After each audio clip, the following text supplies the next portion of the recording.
Hello everyone, and welcome to some more horrific news.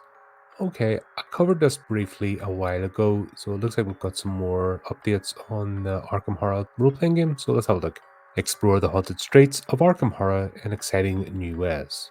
The fictional New England town of Arkham, Massachusetts, is a central part of the Cthulhu mythos. It's home to many stalwart investigators that have been created in mythos-based games like Call of Cthulhu. It's also a quiet little town with plenty of shadowy mysteries to solve. Many Cthulhu fans had their first encounter with the Great Old Ones thanks to the Arkham Horror board game. The most recent edition was released in 2018, featuring revamped rules with all new expansions. The popularity of the game remains strong as it expands into new game lines and experiences. Arkham Horror spun off into an expandable card game in 2016. This game recently introduced some new ways to explore the heart of the resistance against the creatures of the Cthulhu mythos. There's never a bad time to start seeking the truth about Cthulhu, and what better place to do it than Arkham? In 2016, Arkham Horror, the card game, brought the joys of the board game to Fantasy Flight Games' living card game format. It features everything that's fun about the original game, with flawed, colourful investigators, exploring locations, searching for clues, while encountering awful minions of the mythos. It's also cut down the playtime to an hour or so, allowing players to get in multiple games in an evening. The game shifted to a different format in 2022 by releasing expansions, a two-box format. One box featured new investigators and cards for their deck, while the other focused on the storyline episodes to play through. The cards remain the same, so anyone with an older deck can still play the new storylines. The card game offers a taste of role-playing by allowing players to customize their decks as they play through a storyline. Fans who want a more satisfying RPG experience can check out the Arkham Horror role-playing game starter set that was released at Gen Con. The box lets players take on the roles of fan-favorite investigators, playing through an adventure inspired by the classic Night of the Zealot storyline from the main Arkham Horror card game core box set. Edge Studios built a simple system using pools of six-sided dice that can be explained in minutes to players new to the hobby. The storyline also contains classic elements of mythos investigations, such as decoding pages from a cult member's diary, or even a slide puzzle that must be solved in the middle of a monster attack to up the tension.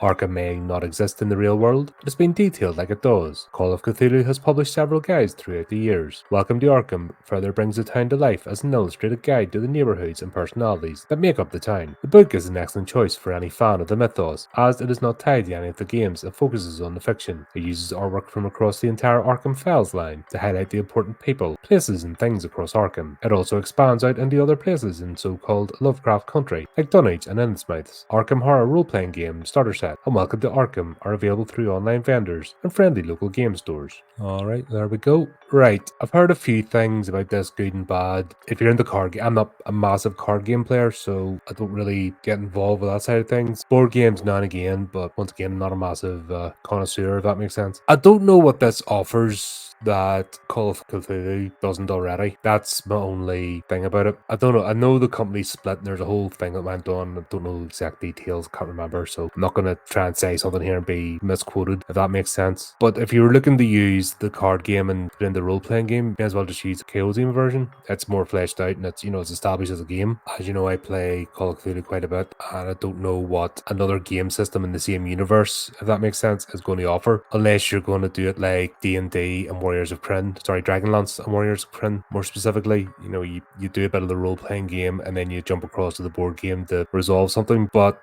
the Call of Cthulhu universe doesn't really lend to really long campaigns just because you're a human character and you're that fragile as a human character. So is this really set up for that sort of really long campaign format as opposed to short adventures, serials and one-shots? But anyway, let me know what you think. And until next time, keep up to the channel, do the type of clicky things. And until next time, keep it creepy, keep it horrific.